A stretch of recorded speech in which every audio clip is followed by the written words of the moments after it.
Hi guys and welcome back to the channel Deepak Yadav Education. Welcome to the daily current affairs of 23rd of March 2021. तो guys आज है तारीख 23 मार्च 2021। आज की तारीख से जितने भी मोस्ट इंपॉर्टेंट करंट अफेयर्स बनेंगे उन सभी करंट अफेयर्स को हम लोग डिटेल में डिस्कस करेंगे। नाउ बढ़ते हैं आगे। और गाइज अगर आप लोग को इस लेक्चर का पीडीएफ चाहिए तो नीचे डिस्क्रिप्शन बॉक्स में आप सभी लोगों को टेलीग्राम का लिंक दे रखा है, वहां से जाकर आप लोग इस लेक्चर के पीडीएफ को डाउनलोड कर सकते हो। नाउ अभी तक आपने इस यूट्यूब चैनल को सब्सक्राइब नहीं किया है तो ऐसा रेड कलर का बटन आ रहा होगा नीचे की साइड, सबसे पहले चैनल को सब्सक्राइब कर लो, साथ ही साथ बेल आइकन प्रेस कर लेना ताकि आप कोई भी वीडियो का नोटिफिकेशन मिस ना कर पाओ। चलिए स्टार्ट करते हैं डिस्कशन। ये है हमारा आज का सबसे पहला आर्टिकल, काफ़ी इंपॉर्टेंट है आपके एग्जाम के पर्सपेक्टिव से। बात करी जा रही है उस्ताद बिस्मिल्लाह खान जी के बारे में। ये एक वर्ल्ड के फेमस शहनाई मास्टर रह चुके हैं, तो इनका अभी हमने बर्थ एनिवर्सरी सेलिब्रेट किया है 21 मार्च 2021 को। उसी वजह से ये पर्सनैलिटी न्यूज़ के अंदर हैं। तो शहनाई के मास्टर हैं ये, आप लोग को ध्यान देना है, शहनाई के मास्टर थे एक्चुअली में। तो इनका बहुत बड़ा कंट्रीब्यूशन है, इन्होंने दुनिया भर में शहनाई को एक पहचान दी है। बिस्मिल्लाह खान जी आप कह सकते हो पहली बार इन्होंने अपनी शहनाई का फर्स्ट बिग ब्रेक दिया था। इनका बिग ब्रेक जब पहला कब आया था, जब ऑल इंडिया रेडियो लखनऊ के अंदर ओपन करा गया था 1938 में, तो इनका शहनाई को लेकर एक बहुत बड़ा बिग ब्रेक आया। उसके बाद यहाँ पे आप देख पाओगे ये उस्ताद बिस्मिल्लाह खान जी एक ऐसे पर्सनालिटी बन गए जिन्होंने शहनाई बजाई थी पहले रिपब्लिक डे सेलिब्रेशन पे 1950 में। तो यहाँ पर आप देख पाओगे काफ़ी इंपॉर्टेंट ये बन जाते हैं। उसके बाद ये पहले भारतीय ऐसे बने हैं जिन्होंने परफॉर्म किया कहाँ पर, यूएसए के अंदर प्रेस्टिजियस लिंकन सेंटर हॉल के अंदर, ठीक है। और यहाँ पर इनको बुलाया गया था, इनवाइट करा गया था, तो उसी वजह से ये काफ़ी न्यूज़ में भी थे और बहुत ज़्यादा इंपॉर्टेंट है आपके एग्जाम के पर्सपेक्टिव से। अब यहाँ पे देखो नेक्स्ट पॉइंट बहुत इंपॉर्टेंट है, इनको बहुत सारे पुरस्कार से सम्मानित किया गया है, जैसे कि Padmashri award, Padma Bhushan award, Padma Vibhushan award. इन्होंने बहुत ज़्यादा कॉन्ट्रीब्यूट करा है म्यूज़िक इंडस्ट्री में। साल 2001 में इनको एक इंडिया का हाईएस्ट सिविलियन अवार्ड दिया गया था, भारत रत्न अवार्ड। तो आप देख पाओगे काफ़ी इंपॉर्टेंट चीज़ है। इनका जन्म हुआ था 21 मार्च 1916 के अंदर और डेथ हो गई थी 21 अगस्त 2006 में। तो यहाँ पे आप लोग देख पाओगे ये डेटा है। आई होप आप लोग को ये सारी चीज़ें क्लियर हो गई होंगी, ठीक है। इस टाइप के जो है क्वेश्चन ना पर्सनैलिटी इन न्यूज़ से बन जाते हैं आपके एग्जाम में, सभी एग्जाम के पॉइंट ऑफ व्यू से इंपॉर्टेंट बन जाते हैं। आते हैं आर्टिकल नंबर 2 की तरफ। वर्ल्ड स्पैरो डे के बारे में बात करी गई है। तो अभी हाल ही में हमने 20 मार्च को वर्ल्ड स्पैरो डे को ऑब्जर्व किया है। तो आप देख पाओगे स्पैरो कौन सी बर्ड होती है, आप लोगों को देख रहा होगा, ठीक है, सभी ने देखी होगी लगभग। तो यहाँ पर क्यों हम लोग सेलिब्रेट करते हैं जानेंगे इसके बारे में। तो हर साल 20 मार्च को ऑब्जर्व करा जाता है वर्ल्ड स्पैरो डे, ताकि हम लोग जो है इस बर्ड के प्रति अवेयरनेस फैला सकें, जागरूकता फैला सकें। अब यहाँ पे जागरूकता फैलाने की क्या ज़रूरत पड़ गई, क्योंकि जो इनकी पॉपुलेशन है वो हो रही है बहुत तेज़ी से कम। तो इनको हम प्रोटेक्ट करने के लिए, इनको बचाने के लिए हम लोग ये जागरूकता फैलाते हैं और उसी वजह से वर्ल्ड स्पैरो डे को सेलिब्रेट करा गया है। ओके, आगे बढ़ते हैं। अब यहाँ पे आप देख पाओगे बहुत सारे इनिशिएटिव हैं जो कि स्टार्ट करे गए थे नेचर फॉरएवर सोसाइटी के द्वारा, जो कि यहाँ पे फाउंड करा गया था मोहम्मद दिलावर जी के द्वारा, एक इंडियन कंजर्वेशनिस्ट हैं। इन्होंने भी बहुत ज़्यादा हेल्प करी है स्पैरो के लिए, प्रोटेक्ट करने के लिए बहुत ज़्यादा इन्होंने आप कह सकते हो कोशिश करी है स्पैरो को। उसके बाद इनका नाम बहुत ज़्यादा पॉपुलर हो चुका था। साल 2008 में टाइम मैगजीन के अंदर इनको छापा गया था, आप कह सकते हो इनको बोला गया था hero of the environment for 2008। तो काफ़ी इंपॉर्टेंट यहाँ पे पर्सनालिटी बन जाते हैं। और जो फर्स्ट वर्ल्ड स्पैरो डे है इसको सेलिब्रेट किया गया था साल 2010 में, और आप कह सकते हो दुनिया में अलग अलग पार्ट्स में जो है इसको सेलिब्रेट किया गया था। उसी वजह से ये आपके लिए काफ़ी इंपॉर्टेंट बन जाता है। तो आपको ध्यान रखना है पहला वर्ल्ड स्पैरो डे को सेलिब्रेट करा गया था साल 2010 के अंदर। नाउ यहाँ पे हम लोग कब ऑब्जर्व करते हैं, 20 मार्च को हमने इसको ऑब्जर्व किया है अभी हाल ही में। आते हैं आर्टिकल नंबर 3 की तरफ। इतना इंपॉर्टेंट नहीं है बट आपको थोड़ा सा आइडिया होना चाहिए। इंफ्रास्ट्रक्चर बिल के बारे में पढ़ेंगे।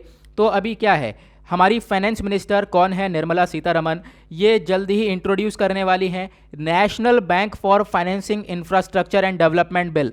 ये 2021 का जो ये बिल है ये जल्द ही इसको आप कह सकते हो इंट्रोड्यूस करेंगी लोकसभा के अंदर। अब यहाँ पे इससे क्या फ़ायदा होगा, अब ये जो बिल है इससे हम लोग एस्टेब्लिश करेंगे एक नेशनल बैंक बनाया जाएगा जो कि इंफ्रास्ट्रक्चर और डेवलपमेंट के लिए पैसा देगा, ठीक है, विकास के लिए। और जो कहीं पे हमें इंफ्रास्ट्रक्चर डेवलपमेंट करना है, लॉन्ग टर्म इंफ्रास्ट्रक्चर डेवलपमेंट करना है, तो उसको सपोर्ट करेगा और उसके लिए पैसा प्रोवाइड करवाएगा। तो इतना सा यहाँ पे बिल के अंदर बताया गया है। आई होप आपको एक छोटा सा आइडिया हो गया होगा, क्योंकि जैसे ये बिल पास होता है थोड़ा सा डिटेलिंग आएगी तो हम लोग इसको थोड़ा सा डिटेल में कवर करेंगे। अभी सिर्फ एक इंट्रो आया है, एक छोटा सा हम लोगों को डेमो मालूम है। ओके, आते हैं आर्टिकल नंबर 4 की तरफ। काफ़ी इंपॉर्टेंट बन जाता है अगेन। तो यहाँ पे बात करी गई है न्यू नगर वन स्कीम के बारे में।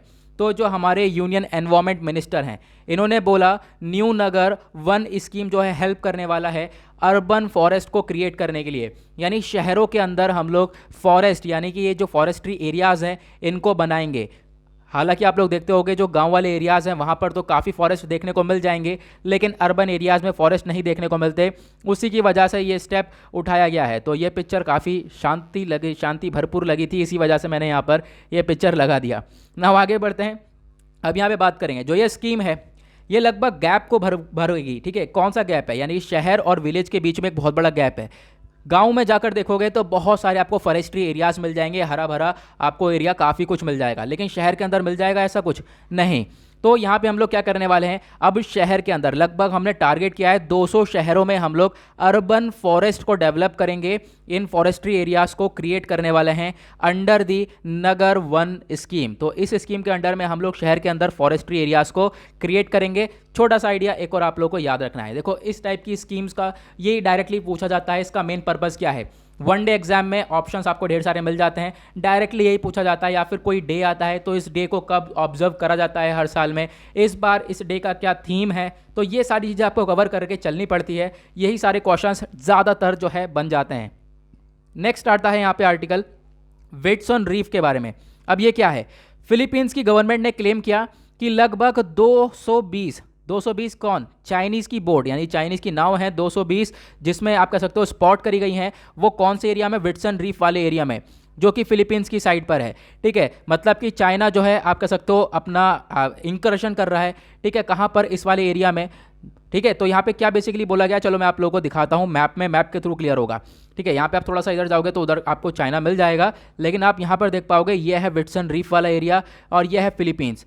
अब यहाँ पर चाइनीज़ के 220 बोट को स्पॉट करा गया है, देखा गया यहाँ पे जो बोट्स हैं वो यहाँ पर हैं, ठीक है। अब इससे क्या होगा? इससे रिलेशन तो खराब हो रहे हैं फिलीपींस के, ठीक है। अब यहाँ पे फिलीपींस के कैपिटल देख पाओगे वो है मनीला, ठीक है। अब यहाँ पर हम लोग क्या कवर करने वाले हैं बेसिकली, आप इसको थोड़ा सा डिटेल में देख सकते हो। ये वाला एरिया है जहाँ पर चाइनीज़ की बोट्स देखने को मिली है, ठीक है। यानी एक तरीके से चाइना जो है इंकर्शन कर रहा है फिलीपींस की साइड में, ठीक है। और आपको मालूम ही है कि चाइना जो है बहुत ज़्यादा कोशिश करता है कि मैं सभी के एरिया को कब्जा लूँ। और ये जो एरिया है ये एरिया कहलाता है साउथ चाइना सी, ठीक है। और यहाँ पर ये जो एरिया है इसका जो नाम है ये चाइना ने खुद रख रखा है। इस एरिया को वो पूरा का पूरा अपना एरिया मानता है। हालांकि जो ये वाला एरिया ये फिलीपींस के अंडर में आता है, लेकिन फिर भी यहाँ पर ये चाइना एंटर कर चुका है। यहाँ पे चाइना पता नहीं क्या कर रहा है। तो इस चीज़ को देखते हुए ये चिंता जताई है फिलीपींस ने, ठीक है, क्योंकि ये जो एरिया है ये फिलीपींस के अंडर में आता है, बट जो है यहाँ पर चाइना के बोट्स को स्पॉट करा गया है। ये देख पाओगे आप, China to recall the boat saying that presence of the vessels violated Manila's maritime rights। यानी कि आप देखो, जैसे कि जो चाइना है वो एंक्रोच कर रहा है, यहाँ पर आ रहा है इस वाले एरिया में, तो उससे फिलीपीन की सोवरेन टेरिटरी को भी खतरा है, प्लस जो मनीला का मैरीटाइम राइट्स हैं वो भी कहीं ना कहीं उनका भी हनन होता हुआ नज़र आ रहा है। जो भी उसके राइट्स बने हुए हैं यहाँ पे कोई एंटर नहीं करेगा ऐसे, और चाइना जो है बिना किसी इजाज़त वगैरह के एंटर कर चुका है उस वाले एरिया में। जो ये बोट्स हैं लगभग यहाँ पे चाइनीज़ जो मिलिट्री मिलिशिया हैं वो इस बोट को चला रहे हैं। और जो ये बोट है इनको देखा गया था 7 मार्च को, कहाँ पर? विट्सन रीफ पे, जो कि मैंने अभी आप लोगों को मैप में दिखाया है, ठीक है। जिसको मनीला जो है, विट्सन रीफ को मनीला क्या बोलता है? वो बोलता है जूलियन फिलिप रीफ। तो आप लोग इसको ध्यान रख सकते हो, आपसे एग्जाम में ये वाला नाम पूछा जा सकता है। आते हैं नेक्स्ट आर्टिकल की तरफ। बात करी गई है इंटरनेशनल डे ऑफ फॉरेस्ट के बारे में।